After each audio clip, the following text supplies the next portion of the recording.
नमस्कार दोस्तों, स्वागत है आपका मेरे YouTube चैनल जीएस प्लैनेट पर। डेली करंट अफेयर्स की सीरीज़ में 12 नवंबर 2021 की खबरों को आइए देखते हैं। सबसे इस पर जो आधारित प्रश्न हैं वो भी देखेंगे, ठीक है।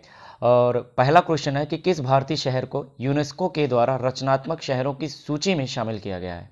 Which Indian city is included in the list of creative city by UNESCO. ध्यान दीजिए, यूनेस्को एक यूनाइटेड नेशन की स्पेशलाइज्ड एजेंसी है। इसके बारे में आगे चर्चा करेंगे। तो ये एक अंतर्राष्ट्रीय संस्था है। इसके द्वारा क्या किया जाता है, विश्व के रचनात्मक शहरों की सूची जारी की जाती है। उसमें कुछ भारतीय शहरों को भी शामिल किया जाता है। तो इस बार कौन सा भारतीय शहर उस सूची में शामिल किया गया है, तो ये आपको बताना है। सही आंसर क्या है, डी, श्रीनगर को उस सूची में शामिल किया गया है। न्यूज़ देखते हैं। देखिए, Srinagar joins UNESCO network of creative cities, all you need to know. क्या मिनिस्टर, देखिए वो Srinagar the summer capital of Jammu and Kashmir, आपको पता होना चाहिए Srinagar is the summer capital of Jammu and Kashmir, is among the 49 cities selected worldwide to join the UNESCO creative cities network. जितनी creative city की जो अभी हाल ही में यूनेस्को के द्वारा जारी किए गए, कुल कितने जारी किए गए, 49 ये ग्लोबल सिटीज है, दुनिया की सिटीज है। इसमें भारत का कौन सा शहर शामिल हुआ है, श्रीनगर। समझ में आया। तो इस तरह से श्रीनगर को इसमें स्थान मिला। क्या यह भारत का पहला शहर है जिसे इस लिस्ट में शामिल किया गया, नहीं, इससे पहले भी बहुत सारे शहरों को शामिल किया गया, वो भी देख लेते हैं बच्चा, फटाक से देख लिया जाए। देखिए, श्रीनगर के पहले जो चेन्नई, देखिए सबसे पहले कौन सा था, चेन्नई था। रुक जाओ थोड़ा सा, हाँ, चेन्नई के बाद वाराणसी, एक मिनट,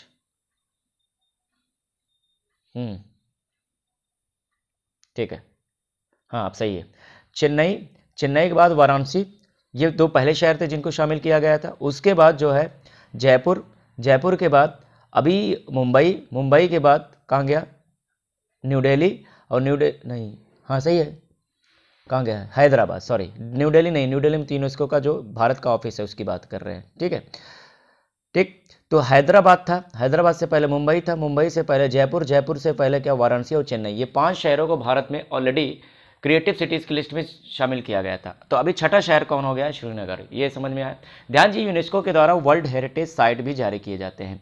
विश्व विरासत स्थल को भी यहाँ पर शामिल की, मतलब जो है उसकी भी सूची बनाई जाती है। वो ये लिस्ट नहीं है यूनेस्को के द्वारा, वो जो लिस्ट WHS की होती है, वर्ल्ड हेरिटेज साइट यानी विश्व विरासत स्थल की होती है, वो अलग से लिस्ट होती है, वो अलग से सूची होते हैं। उसमें 40 के आसपास स्थानों को भारत में शामिल किया गया है, ठीक है। लेकिन ये क्या है, ये क्रिएटिव सिटीज़, ऐसी सिटीज़ जो किसी न किसी क्राफ्ट्स, कला, आर्ट, इसमें जो है आर्टिस्टिक व्यूज़ रखते हैं या आर्टिस्टिक एरियाज़ में कुछ ना कुछ काम करते हैं, ऐसी सिटीज़ को इसमें शामिल किया जाता है। तो इस समय दुनिया में कुल 295 सिटी हो गए। कितने हो गए, 295 सिटीज़ हो गए हैं जिनको इस सूची में शामिल किया गया। तो श्रीनगर एक नया नाम है, ठीक है।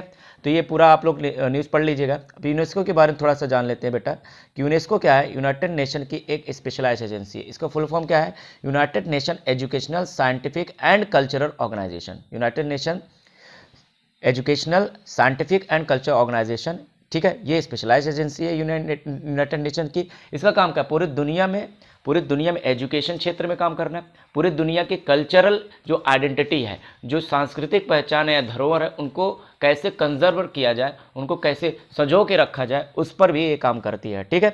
और इसका हेडक्वार्टर बहुत ज़्यादा बार पूछा गया है, कहाँ पे है, पेरिस में है। पेरिस यानी फ्रांस में है। और इसकी स्थापना कब हुई थी, स्थापना हुई थी 16 नवंबर 1945, लंदन में स्थापना हुई थी। लेकिन हेडक्वार्टर कहाँ पर है, हेडक्वार्टर है पेरिस में। तो ये आज का क्वेश्चन हो गया। सेकंड क्वेश्चन देखते हैं, टिश्यू कल्चर पर आधारित बीज आलू नियमों को मंजूरी देने वाला पहला भारत का राज्य कौन सा है। First state in India to give nod for tissue culture based seed potato. देखिए क्या होता है, ये विशेष प्रकार का आलू है जो कि टिश्यू कल्चर द्वारा डेवलप किया जाता है। अब ये टिश्यू कल्चर क्या होता है, आर्टिफिशियल तरीके से माहौल बनाकर जो है किसी भी फसल को उगाया जाता है। जैसे क्या होता है, फसल को उगाने के लिए क्या होता है, कुछ क्लाइमेटिक कंडीशन चाहिए, कुछ इन्वायरमेंटली कंडीशन चाहिए होता है, ठीक है, जो नेचुरल तरीके से उगाई जाती है। लेकिन आजकल क्या होगा, साइंस ने तरक्की कर ली है, तो इसमें क्या होता है, टिश्यू कल्चर का मतलब होता है, हिंदी में बोलते हैं ऊतक संवर्धन। ऊतक संवर्धन एक वैज्ञानिक तरकीब है जिसके माध्यम से आप आर्टिफिशियल इन्वायरमेंट क्रिएट करते हो और उसमें क्या करते हो, उसमें फसलों को उगाते हो।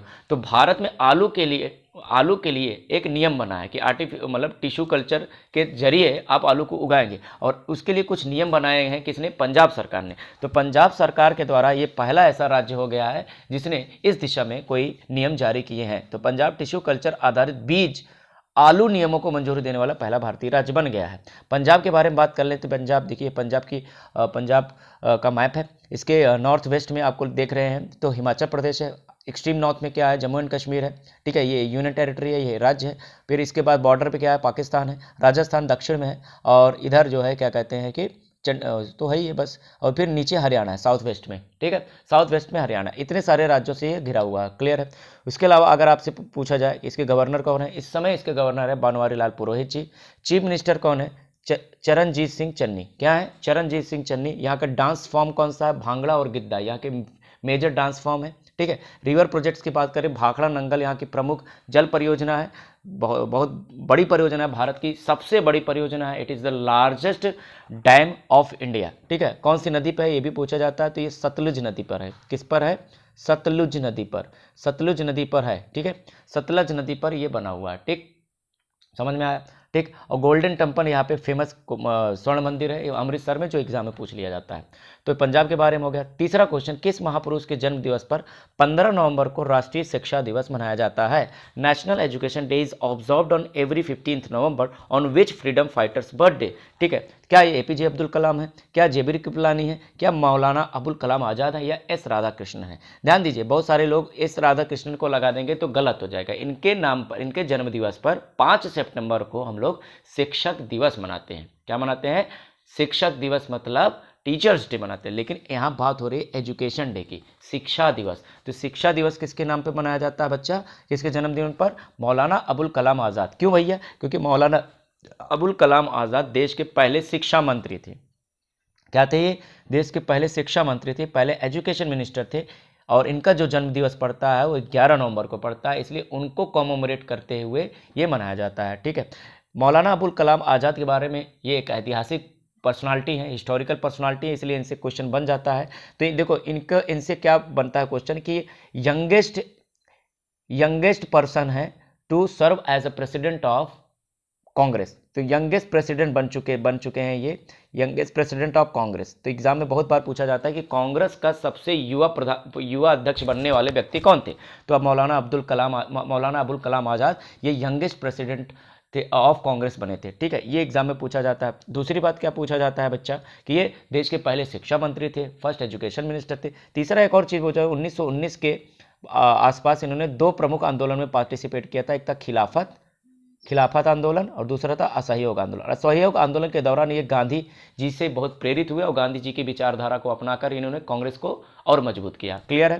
तो ये मौलाना कलाम के बारे में था ये। चौथा क्वेश्चन आज का है कि हाल ही में संपन्न हुई ISSF यानी international shooting sports federation president cup में भारत ने कितने मेडल जीते हैं। यह एक अंतर्राष्ट्रीय स्तर पर ये जो है प्रेसिडेंट कप आयोजित हुआ है। कहाँ पे हुआ है ये, पोलैंड में आयोजित हुआ है। तो एग्जाम में ये भी पूछा जा सकता है कहाँ आयोजित हुआ है, तो पोलैंड में आयोजित हुआ है। तो इसमें भारत ने पार्टिसिपेट करके कितने मेडल जीते हैं। देखिए इसमें भारत ने कुल 5 मेडल जीते हैं। कितने मेडल जीते हैं, 5 मेडल जीते हैं। समझ में आ रहा है कितने मेडल, 1 मिनट वो नोटिफिकेशन थोड़ा ऑफ कर देते हैं, ठीक है। देखिए India bags 5 medals at inaugural, ध्यान दीजिए इनॉग्रल है, ये पहली बार इस तरह के कप का आयोजन हुआ है। ये शूटिंग कप है, बहुत सारे लोग ना जानते हो जान लो, शूटिंग कप है। भारत की महान मतलब बेहतरीन शूटिंग खिलाड़ी हैं, उनका नाम क्या है, मनु भाकर। क्या नाम है, यहीं पे होंगी, ठीक है, या Manu Bhaker. Bag 2 gold medals, इन्होंने 2 गोल्ड मेडल जीते थे। ये वर्कलॉ जो है पोलैंड में आयोजित हुआ था। तो 5 मेडल जीते हैं, तो एग्जाम में याद रखिएगा, ठीक। पांचवा और छठा क्वेश्चन एक ही फैक्ट से रिलेटेड है, तो देख लेते हैं। हाल ही में जारी क्लाइमेट परफॉर्मेंस इंडेक्स 2022 में भारत की रैंकिंग क्या है। What is India's current ranking in climate performance index 2022। आप कहोगे गुरुजी ये तो 2021 चल रहा है, इसमें 2022 कहाँ से आए। देखिए कुछ रिपोर्ट होते हैं वो एडवांस ईयर में जारी होते हैं, तो ये रिपोर्ट एडवांस ईयर में जारी होता है, यानी कि अगले आने वाले वर्ष के आधार पर यह जारी किया जाता है। तो 2022 की रिपोर्ट के अनुसार भारत की रैंकिंग क्या है बच्चा, क्लाइमेट परफॉर्मेंस इंडेक्स में 10वें रैंक पर है। और इसी रैंक में टॉप किसने किया ये आपको बताना है। क्या डेनमार्क ने टॉप किया है, नॉर्वे ने, स्वीडन ने? तीनों में से किसी देश ने, इनफैक्ट किसी देश ने टॉप नहीं किया है। फर्स्ट जो 3 स्पॉट है वो खाली रखे गए हैं। और चौथे नंबर पर कौन है? डेनमार्क है। चौथे नंबर पर डेनमार्क। ध्यान दीजिएगा, पहला जो 3 स्पॉट है, फर्स्ट 2 3 इस मतलब दीज आर रिमेन ब्लैंक। क्यों रखे गए हैं ब्लैंक भैया? क्योंकि इस रिपोर्ट का मानना है कि किसी ऐसे देश ने इस दिशा में अच्छा काम नहीं किया है जिसको हम पहला, दूसरा, तीसरा जो है परफॉर्मर का दर्जा दे सके, इसलिए चौथे पे डायरेक्ट डेनमार्क को जगह दी गई है। क्लियर हुआ, समझ में आया? अभी प्रश्न उठता है ये है क्या भैया?